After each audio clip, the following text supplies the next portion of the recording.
The Queen is dead. Long live the King. On the 8th of September 2022, those words marked the passing of Queen Elizabeth II, ending the longest reign in British history and announcing the accession of a new King Charles III with his new title. So hello there and welcome back to Finance Insights. Today we return with a phenomenal topic that we are confident you will find really informative. I have the most money in the world, right? Yes, Your Majesty.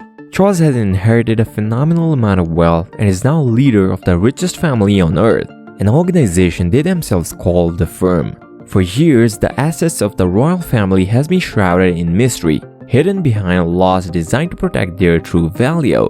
But recently, many news outlets have helped to lift the veil, uncovering the level of riches that truly defies imagination. You might think that it's an exaggeration to suggest that Queen Elizabeth owns the world, but it might not actually be as big of a stretch as you might think, because legally, she owned more of the planet than anyone else, including land that most people thought was theirs. According to statistics, Queen Elizabeth's personal wealth was estimated to be around $500 million, but this figure is very misleading, as by law she earned more than that. The vast majority of his unconsidered wealth is made up of a land, and just how much depends on which law you choose to look at. In the UK, the monarch owns the Crown Estate, which is more than 250,000 acres across the kingdom, or around 0.5% of the nation's surface. This really isn't accurate, as Queen Elizabeth actually owned the superior interest in all land in England,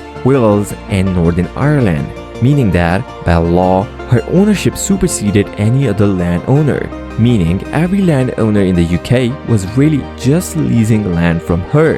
And this supreme authority over all land isn't exclusive to the United Kingdom either, as a crown and monarch also owns crown land in 15 other Commonwealth realms around the world, including New Zealand, the Bahamas, Australia, and Canada. In Australia, for example, crown land is almost 1/4 of the entire nation. In Canada, it's even more, almost 90% of all the nation's land.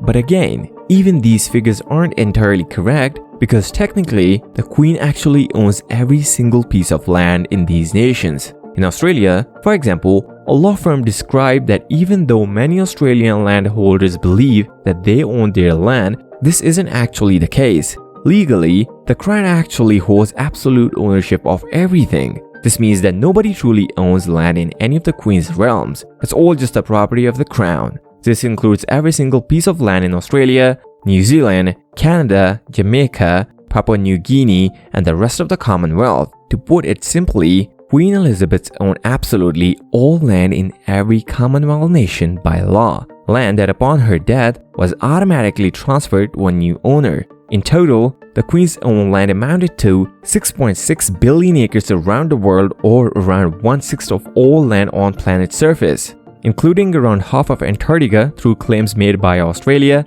the UK, and New Zealand. Immediately upon the death of the Queen, her crown titles and ownership were legally passed on to her son, the new reigning King Charles III, who in an instant became the single biggest landowner on earth. Upon becoming King, Charles also inherited some incredible powers, like being completely immune to prosecution, meaning he can never be arrested or tried for any crime. He also no longer needs a passport to travel, as by law, all passports are issued in his name. But some of the most valuable powers come in the form of being able to hide or grow the crown's wealth. Charles is legally exempt from paying any form of taxes at all, and his family is also entirely immune from any freedom of information requests, making it much easier to hide or shield its assets. As reported by The Guardian, the secrecy is a tradition that apparently began in the 1970s, after the Queen allegedly successfully blocked laws that would require her to reveal everything she owned, something the news outlets uncovered in documents dated from November 1973. However, this accusation was completely denied by the royal family. But there is so much more that Charles has inherited beyond just land and power, as with his new title of king. It comes with an insane amount of other resources. A huge part of the crown's assets have never been fully known to the public. One of the most valuable of these in the royal collection, an archive of over 500,000 art items, including over 7,000 paintings. In other words, the largest private art collection on earth, valued at over £10 billion. But this isn't just about collecting history. Art preserved the crown's wealth. The last time inflation was this high, fine art appreciated by an average of 33% per year. This is why the crown has continued adding artists like Andy Warhol to its portfolio. So it is obvious that the royal family is unimaginably wealthy, and a lot of that wealth is concealed through laws and structures that are designed to hide its value. For this reason, the royal family operates more like a massive global corporation rather than just a rich group of relatives. At the start of the last century, Elizabeth's father, King George VI, began referring to the royal family as the firm, a title the family still apparently calls themselves today, and according to the Forbes, the firm has structured itself like a 1,000-year-old business today. The firm is made up of 7 total members: the new King Charles and his wife Camilla, Prince William and his wife Kate, as well as 2 of Queen Elizabeth's children, Princess Anne and Prince Edward, including also Edward's wife Sophie. Queen Elizabeth's son Prince Andrew was also once a member of the firm. However, after some serious acquisition involving some planned rise to a secret island, Elizabeth stripped the prince of most of his royal honors, including his place in the firm. In total, the firm manages nearly $28 billion worth of assets that we know about. However, much of this has been well hidden over time, with some estimated the firm's assets to be closer to $100 billion in value. And this doesn't even include the land and the nations the crown legally owns around the world, which is extremely difficult to value.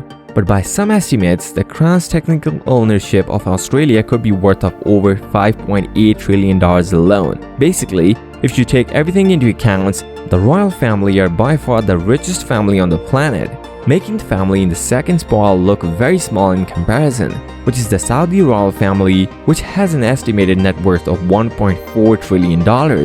Now obviously, the recent death of the head of the royal family is going to result in some very significant changes. So here's how the transition from Elizabeth to Charles is going to likely cost Britain and the rest of the world a lot of money. Following the death of Queen Elizabeth, massive changes need to be made to Britain and its empire. Within a year, all currency in the United Kingdom needs to be remade to reflect the passing of the monarch, and will soon be stamped and printed with the face of King Charles, something that has also to happen in the Commonwealth nations as well. A 12-day period of mourning and a new National Day of Mourning will cost the British company dearly. By law, passports also need to be changed to incorporate Charles as the head of the empire, and so do postage stamps, as well as the military, police, and institutional uniforms. All in all, these changes are expected to cost the UK billions of dollars in total, not to mention the same massive cost throughout the rest of the Commonwealth. Now the question is, who is actually paying for all these bills?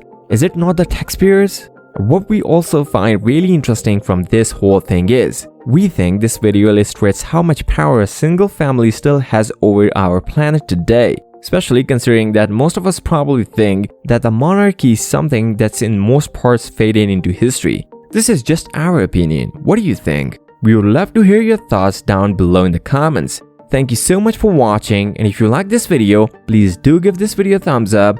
Don't forget to subscribe to our YouTube channel and hit the bell icon for regular finance updates that are sure to help you reach financial freedom. We'll be back with another valuable piece of information. Until then, peace out!